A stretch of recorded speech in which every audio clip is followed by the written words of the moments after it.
The words on the TV.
No, it's just got 0800 live Tardis.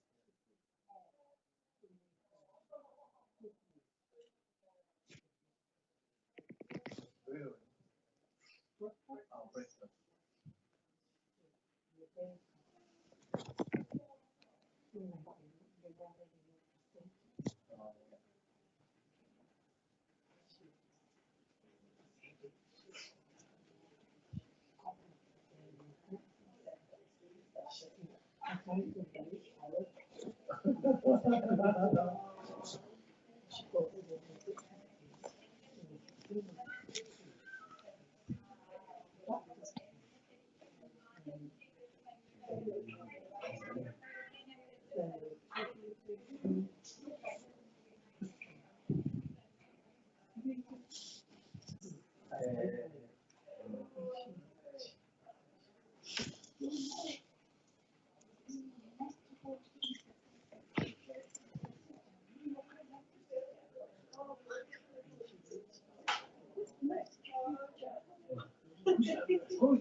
Well, tonight's going to be an interesting night with the latest from Orphan 55.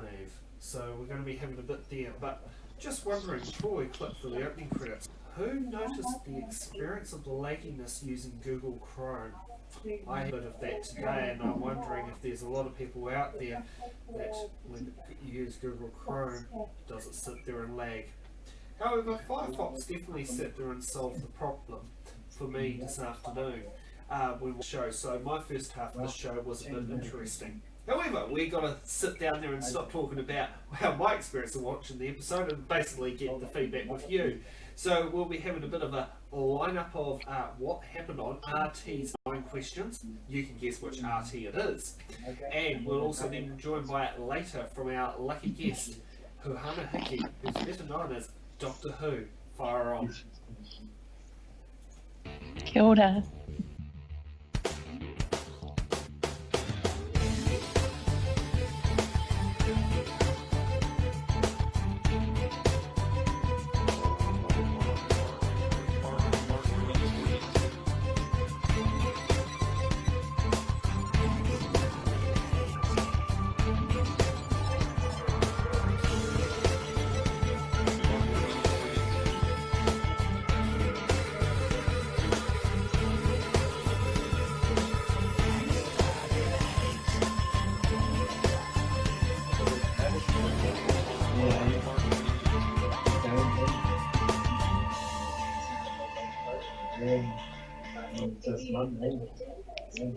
And kia ora, good evening, everyone's live here from Wellington. We are talking about tonight is about Orphan 55 and also what else could be happening in the lead up to the 50th anniversary of The Master. So basically, let's start off with Orphan 55. It has raised some interesting questions about what happened with the show. It brought up many different planets, and your planet was planet Earth. So you've sat there and considered that the Orphan planet was planet Earth. I mean, if you sit there and look across here, as you can see here on the slideshow to my right, you can sit down there and you can see. Now these are the questions from Radio Times. Not Russia Today, Radio Times. Considering when you sit there and RT, people sit there and think of Russia Today. So the first question that there came up is, what is the Doctor's Marty about? And that was quite early on into the episode. The second question is, have we seen the teleport cubes before? And I think this could be a first. Maybe or maybe not, we're not. You know, we'll figure out whether they are or not. Like a feature is a big thing. How was Orphan 55 Earth all along? You know, the fourth question that came up there, how did the Earth destruction fit with the Doctor Who history? I also wonder if this is after the sun has sat down there and put out, burnt the Earth to the crisp in year 5 million, or is this possibly a catastrophic thing that follows? Also, was it number 5th question was Ben Foggle's was that Ben Foggle's mum? That definitely could be the case. Also, the 6th question is was that Roger from his Dark Materials? Number 7 was, does the Doctor breathe oxygen? Number 8 was, were the dregs just carrying Benny around the whole time? And number 9, has Doctor Who changed the rules of time travel? So these are all the mystery questions we here at Tardis will come up with. Radio Times did. So it definitely brings a part there. Now here's some interesting parts, and this wasn't in the script, but this is here. There's been a couple of Radio Times have given a 3 out of 5 star rating. The Independent. Maybe she's going to evolve into a whole new concept and bringing a different, which is not based on the UK. No, definitely, and that is the thing there. It is definitely focusing on. It doesn't look like he's aged a day, and I haven't seen it in over 20 years. Yeah. No, and I mean, and he does scary. The chase as well. He does, and you know, but he's actually a very good actor. And but what I love is he's kind of he's the old patriarch, but he's kind of sitting alongside these young ones. So you've got the boomers, you've got the millennials, you've got the Gen Xers. And you know what? They're all getting on. That's definitely something there. So now, when you said earlier you watched Doctor Who in the black and white days, is that going back as far as William Hart? Yes, we got TV in New Zealand here. I was born 62, I've just given that away. About 1964, we also had the cartoon Felix the Cat, which was a black and white cat thing, and Doctor Who. And actually, that would go around with around about the time when Doctor Who first broadcasted in New Zealand, because New Zealand was the first country outside of the UK to get Doctor Who, and that completely matches what would be the new TV show in there. Like, my dad also remembers watching the first episode of Doctor Who when he was a kid, because he's a 61 person. Yeah, so it would have been the same one watching it as a kid with Grandpa going back all those years ago. And I bet he has it for Drew. We might not remember the story as such, but it's the image, the black and white, his coat, his shirt, the way his tie, the way they presented themselves, and he was quite quirky. But each character had its own, what I like. Doctor Who is not to clone the previous personalities. It needs to be new. And people that are resisting a female, who, by the way, wasn't Māori, but a female, resisting her, she's not a man, doesn't mean Doctor Who can't become one. But people get hung up on small detail, on binary. Never has been binary.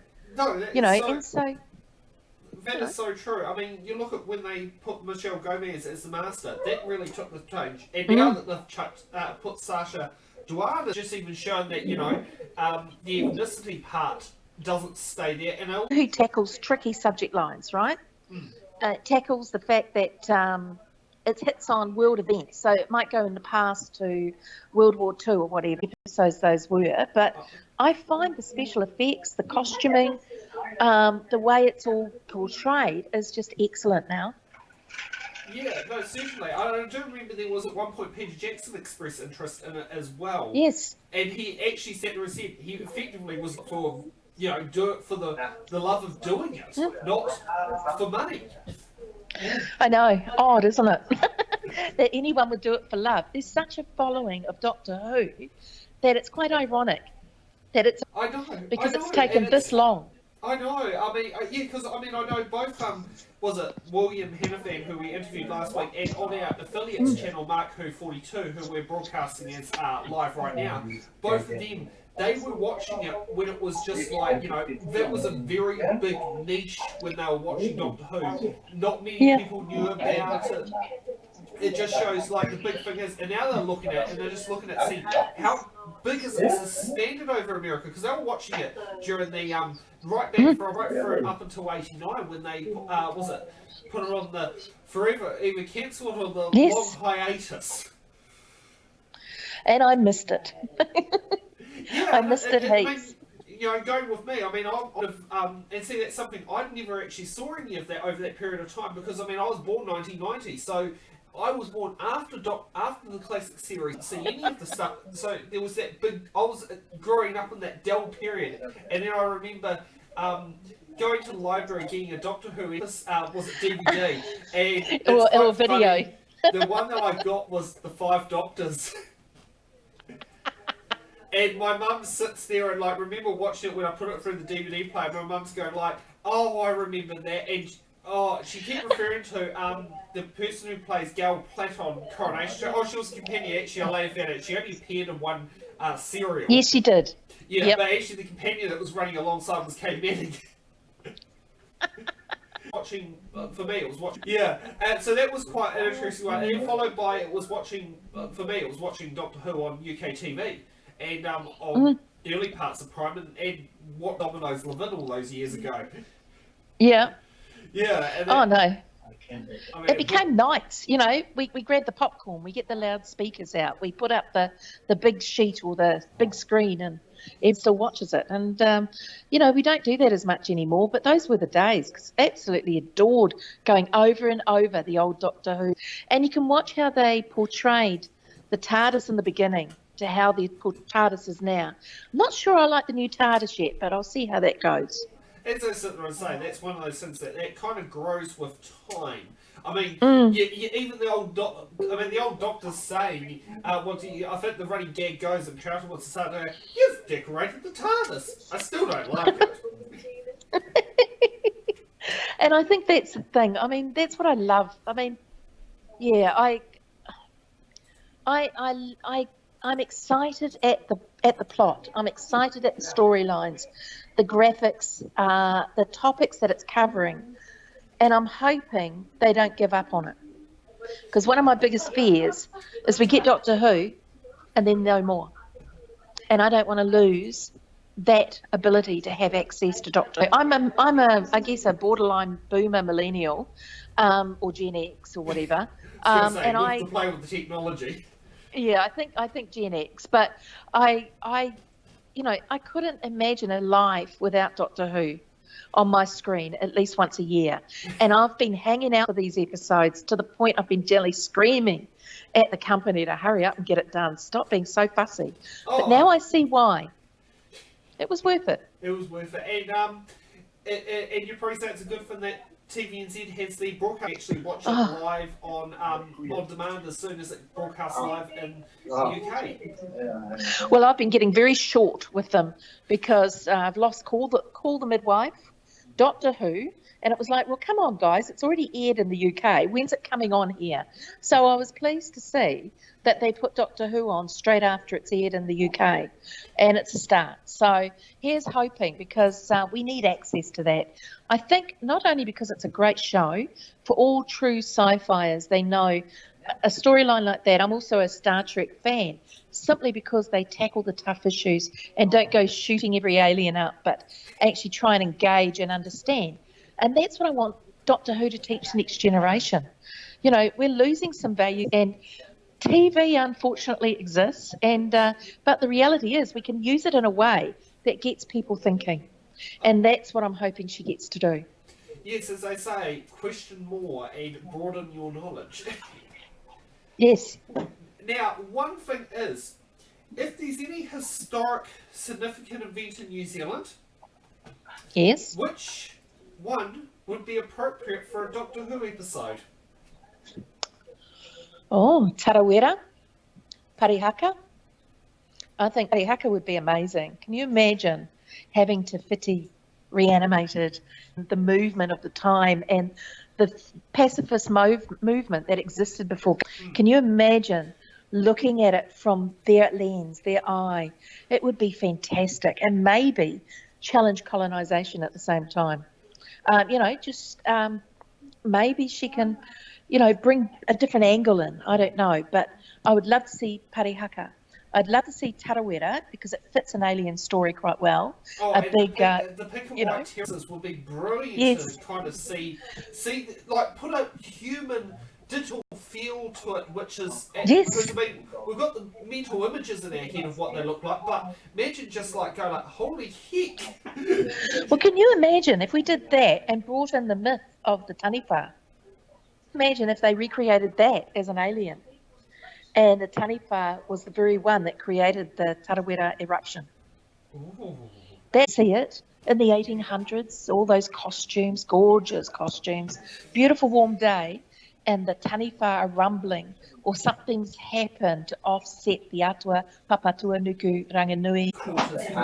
Yes, it's the epicenter of evil, so it absolutely should, because frankly, they rule up in that place. So it's not accessible, but Daleks fly, so they don't need stairs, they don't need ramps, so they're okay. They can use the secret tunnel that goes under. Well, that's right. But you see, the Daleks keep it inaccessible at the beehive so that the disabled can't work out who they really are. And I think that's the issue, And the MPs, no, they're not human anymore. It's a bit like cyborgs, but they're cyber politicians or something, that their bodies are robbed, their life is, it usually months. That they're in takeover. I mean, they did that where Harriet Jones became Prime Minister in Christopher Eccleston's era, so that part could be achievable, but not with the Daleks necessarily. No, but you're absolutely right. But all MPs go in with glossy eyes and dreams, and they all eviscerate it in a short time. Well, I view that the Daleks slowly take over their bodies, sap their energy, and then just bring in clones that just do what they want. Oh, I mean, And that's yeah, why you don't see life in them. Like, you could sit there and have this when they're doing the votes. It's like, New Zealand National, 55 votes in favour. New Zealand Labour, 42 votes opposed. Picture of, like, you can picture the dreariness of, like, showing, like, the voting section, voting session going, like, you know, where they just become so unenthusiastic. Well, that's just it. The Beehive would be a melting pot of storylines that would involve Doctor Who quite easily. Because, you know, how long could they sit there and say, we've been infiltrating both the opposition and the government for the last 50 years or something? How do you try and, like, that's the big part, is how do you try and imply that? Wow. I remember the ones, you know, the ones that used to suck out the bodies, and they would, and was it the Blobbies? I No. think that's the Sabine. Yes, the Sabine. Yes, They yeah, did that. Yeah, and this guy who was like the Minister for Sugar and Beverages is currently the That's acting it. Prime Minister. That's it. And that's what it's like. I mean, you've got to realise politics today, you can't take seriously a lot of the time. And it is. It's exactly what it's like. So why don't we parody it and bring it up into the Who? I think it'd be a fantastic episode. Yeah. Maybe we should write a script. Yeah, well, you know, we could sit there and do it. We could send her off to Chris Chibnall or Stephen Moffat or Russell T Davies. There you go. Maybe how far we want to go back. We can't send it to Terrence Dix anymore. We're no longer with us. Neither is John Nathan Turner, but No. the list goes on. But the others are. Yeah. Yeah. You know, and I mean, I could sit there and see the plus benefits of doing it. Absolutely. Can you, I reckon we could put together one around the Tarawera. We could actually put things out of a timeline and fit Parihaka, Tarawera, and... The Demons of Punjab, and it Yes. it brought a part of India that really never showed much light of, which was India, which I heard the original one was it was meant to be divided into 3 countries, but no, then it got divided into 2, which has turned Punjab Yes. into a more poverty-stricken region than a... And Muslim Pakistani died as a result. Sorry, but we'll see. We'll see. Okay, well, thank you for joining us from Auckland up there, Huhana, or better known as Doctor Who. Chat tonight. It was awesome. Not a problem. Pleasure having you.